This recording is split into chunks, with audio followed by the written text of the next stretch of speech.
Shri Parashakti Vidyala CBSE Class 6th Subject Mathematics. Good morning students. Welcome to 6th Maths class. Today we say example and exercise problems. Example 1.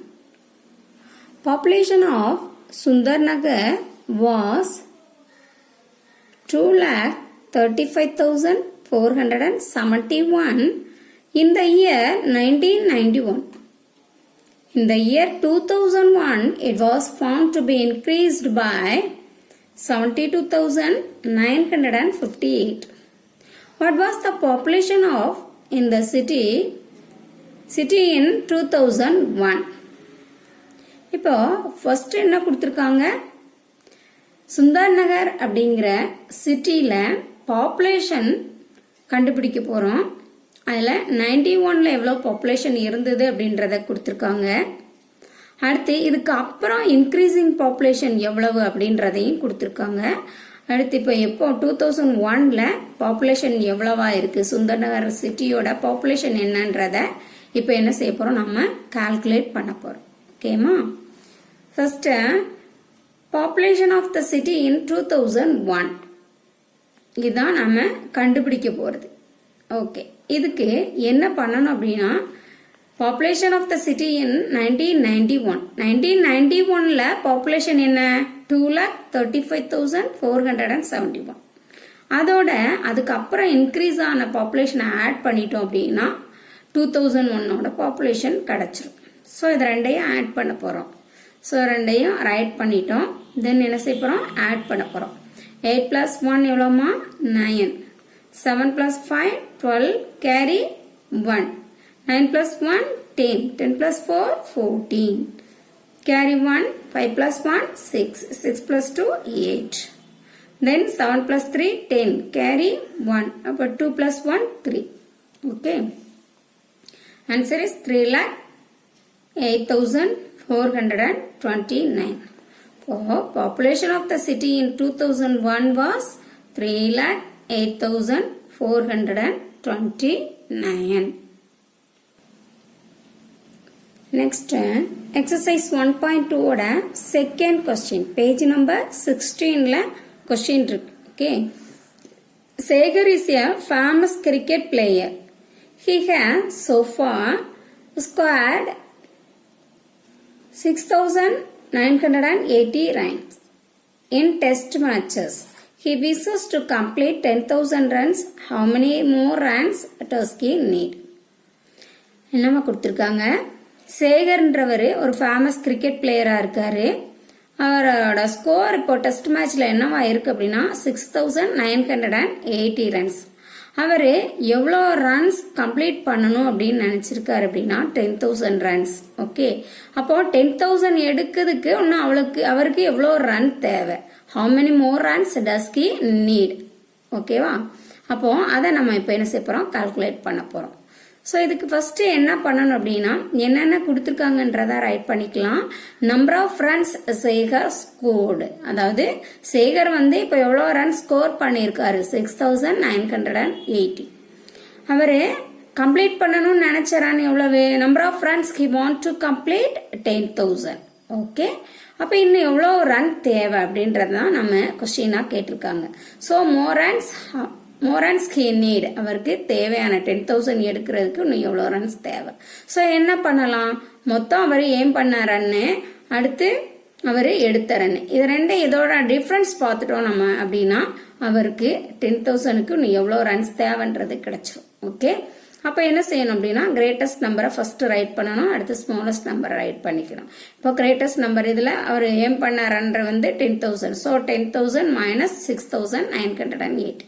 இப்போ subtract பண்ணலாமா, 0 - 0 0, 10. இங்கே என்ன இருக்குது, 0 இருக்குது, 0லேருந்து 8 subtract பண்ண முடியாது. So நம்ம பாரோ வாங்கிட்டோம்.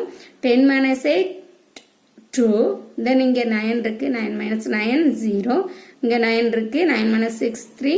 இங்கே என்ன இருக்கு, இங்க இருந்து ஒன்று பாரோ கொடுத்துட்டோம். ஸோ இங்கே 0 தான் இருக்கு. அப்போ 3,020. He need 3,020 more runs to score 10,000 runs. Ngriti bookstore sold books worth rupees 2,85,891 in the first week of June and books worth rupees 4,768. இப்போ exercise 1.2 ஓட third question page number 16ல இருக்கு. ஸோ நீங்கள் அந்த புக்கை என்ன செய்யணும் தெளிவாக பார்த்துக்கணும். ஓகேமா? இப்போ ஃபர்ஸ்ட் என்ன கொடுத்துருக்காங்கன்னு பாருங்க. கிரித்திங்கிற புக் ஸ்டோர் இருக்கு. அதில் புக்கு வந்து சோல்வ் பண்ணியிருக்காங்க. அந்த ஃபர்ஸ்ட் வீக்கில் ஜூனோட ஃபர்ஸ்ட் வீக்கில் எவ்வளோ புக்ஸ் சேல்ஸ் ஆன புக்கோட அமௌண்ட் எவ்வளோ அப்படின்னா 2,85,891. ஸோ நெக்ஸ்ட் ஃபர்ஸ்ட் வீக்கில் எவ்வளோ சேல்ஸ் ஆயிருக்கு. Second week and books worth rupees 4,768 in the second week of the month. ஜூனோட செகண்ட் வீக்ல எவ்வளோ புக்கு சேல்ஸ் ஆயிருக்கு, புக்கோட அமௌண்ட் எவ்வளவு rupees 4,768. How much was the sale for the 2 weeks together? Together means ரெண்டையும் என்ன செய்யணும் 2 weeksலயும் ஆட் பண்ண அந்த புக்கோட அமௌண்ட்டை என்ன செய்யணும் ஆட் பண்ணணும். ஓகே, அப்போ in which week was the sale greater and by how much. இப்போ ஃபர்ஸ்ட் கொஸ்டினா என்ன கேட்டிருக்காங்கன்னா 2 வீக்லயும் அதாவது 2 weeks both weeks of books worth என்ன செய்யணும் அப்படின்னா ரெண்டையும் ஆட் பண்ணணும். 2 வீக்ஸோட 2 அமௌண்ட்டையும் ஆட் பண்ணோம்னா மொத்த 2 வீக்ஸ்லயும் சேலான புக் அமௌண்ட் எவ்வளோன்றது கிடைச்சிரும். ஓகே,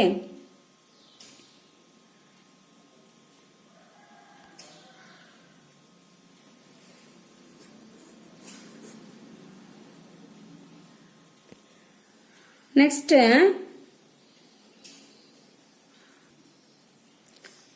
தேர்ட் கொஸ்டினோட சொல்யூஷன் பாருங்க. இப்போ ஃபர்ஸ்ட் வீக்ல எவ்வளவு புக் சேல்ஸ் ஆயிருக்கு 2,85,891.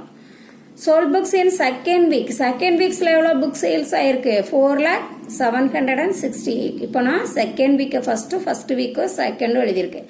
ஸோ இது ப்ராப்ளம் கிடையாது. ஃபர்ஸ்ட் வீக்கை ஃபர்ஸ்ட் செகண்ட் வீக்கை செகண்ட் எழுதி நீங்க என்ன செஞ்சுக்கோங்க ஆட் பண்ணிக்கோங்க. அடிஷன்ல ப்ராப்ளம் கிடையாது ஆர்டர் சேஞ்ச் ஆனாலும். ஓகே, இப்போ நான் என்ன செஞ்சிருக்கேன்னா இந்த 2 வீக்ஸ்லயும் சேல்ஸ் ஆன புக்கோட அமௌண்ட்டை ஆட் பண்ணியிருக்கேன். ஓகேமா? அப்போ அதான் ஃபர்ஸ்ட் கொஸ்டினா கேட்டிருக்காங்க 2 வீக்ஸ் சேல்ஸ் டுகெதர். இப்போ என்ன செய்யணும் 2 வீக்ஸ்லயும் எவ்வளோ புக்ஸ் சேல்ஸ் ஆயிருக்கு அப்படின்றத ஆட் பண்ணணும். 8 + 1 எவ்வளவு 9. தென் 9 + 6 எவ்வளவு 15 கேரி 1. 7 + 1 8. 8 + 8 16 கேரி 1. 1 + 5 6. then 0 + 8 8. 4 + 2 6. அப்போ ஆன்சர் என்ன 2,86,659. 2 வீக்ஸ்ல சோல் புக்கான அந்த புக் வந்து சேல்ஸ் பண்ணிருப்போல அந்த அமௌண்ட் வந்து 2 வீக்ஸ்லயும் சேர்த்து எவ்வளவு அப்படின்னா 6,86,659. தென் என்ன பண்ணணும்னா அடுத்த கொஸ்டின் என்ன கேட்டிருக்காங்கன்னு பார்க்குறோம். அடுத்த கொஸ்டின்ல வந்து என்ன கேட்டிருக்காங்கன்னா எந்த வீக்ல வந்து உங்களுக்கு புக்கு வந்து புக்கோட அமௌண்ட் அதிகமா சேல்ஸ் ஆயிருக்கு அது எவ்வளவுன்றத கேட்டிருக்காங்க. ஸோ அது என்ன பண்ணணும் அப்படின்னா 2 வீக்ஸோட டிஃபரன்ஸ் பார்த்தா போதும். ஓகேமா? இப்போ நமக்கு கன்ஃபார்மா தெரியும் எந்த வீக்ஸ்ல புக்ஸ் அதிகமா சேல்ஸ் ஆயிருக்கு செகண்ட் வீக்ல. So second week sales greater. ஓகேமா? பை எவ்வளோன்னு பார்க்கறதுக்கு என்ன செய்யணும் ரெண்டையும் எழுதி அதாவது செகண்ட் வீக் ஃபர்ஸ்ட் வீக்கை செகண்டும் எழுதி இதோட டிஃபரன்ஸ் பார்க்கணும். பார்த்துட்டோம்னா இதுக்கு ஆன்சர் கிடைச்சிரும். ஸோ எழுதியாச்சு. செகண்ட் வீக்கை நான் ஃபர்ஸ்ட் எழுதியிருக்கேன். ஸோ அதான் கிரேட்டர் நம்பர். தென் ஃபர்ஸ்ட் வீக்கை செகண்ட் எழுதியிருக்கேன். ஸோ இப்போ என்ன செய்ய போறேன் டிஃபரன்ஸ் பார்க்க போறேன், சப்ட்ராக்ட் பண்ண போறேன். ஸோ 8 - 1 7. 16 - 9 7. தென் இங்க என்ன இருக்கு 6 இருக்கு. ஸோ 6ல இருந்து 8 சப்ட்ராக்ட் பண்ண முடியாது. என்ன செய்யணும் அதனால 1 பாரோ வாங்கணும். ஸோ இங்க 16 ஆயிடும். 16ல இருந்து 8 சப்ட்ராக்ட் பண்ணுங்க 8. இங்க என்ன இருக்கு 9 இருக்கு. 9 - 5 4. இங்கேயும் 9 தான் இருக்கு. 9 - 8 1. இங்க என்ன இருக்குன்னா 3ல இருந்து 4ல இருந்து 1 பாரோ கொடுத்தனால 3 இருக்கு. ஸோ 3 - 2 1.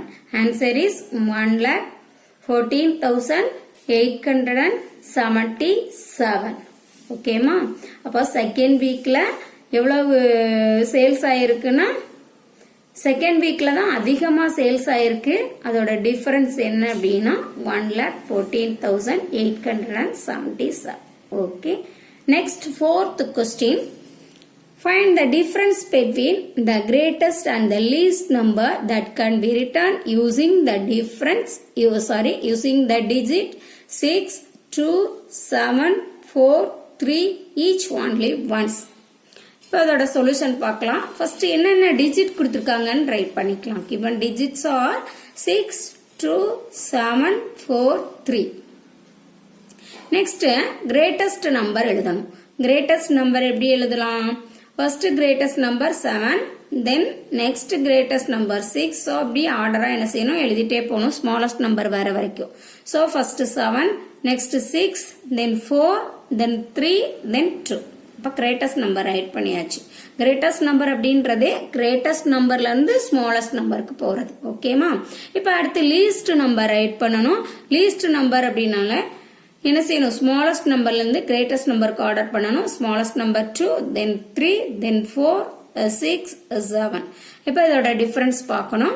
இங்கே 2 இருக்கு. ஸோ 12 minus 7 5, தென் இங்கே 12 minus 6 6, இங்கே 3 இருக்கு. ஸோ நான் பாரா வாங்குதோம் 13 minus 4 9. இங்கே என்ன இருக்குமா, உன்னை பாரா கொடுத்தனால 5 இருக்கு. ஸோ 5 minus 3 2, இங்கே 7 இருக்கு. 7 minus 2 5. So difference is 52,965. Okay. Exercise 1.2 la first and third question homework. Students homework note long size note போட்டு அதை என்ன செய்யணும், 1.1ல நான் கொடுத்த ஹோம்ஒர்க்கையும் 1.2ல நீ கொடுத்த ஹோம்ஒர்க்கையும் என்ன பண்ணணும்னா நீட்டாக எழுதி ஆன்சர் எல்லாம் கரெக்டானு செக் பண்ணி அது என்ன செய்யணும், கோடெல்லாம் போட்டு நீட்டாக வச்சுருக்கணும். மந்த்லி நம்ம அவங்க டேட் கொடுத்துருக்காங்க, அந்தந்த டேட்டில் நாம் என்ன செய்யணும், சப்மிட் பண்ணணும். சப்மிட் பண்ணி நாங்கள் என்ன செய்வோம், கரெக்ஷன் பண்ணி தருவோம். அதனால் எல்லோரும் நோட்டு எல்லாமே சப்மிட் பண்ண வேண்டியது இருக்கும். எல்லாருமே ஹோம்ஒர்க்கு அன்னன்னைக்கு எழுதி மந்த்லி ஃபஸ்ட் வீக்கில் அந்த டேட்டில் நீங்கள் சப்மிட் பண்ணிடணும். Okay, thank you.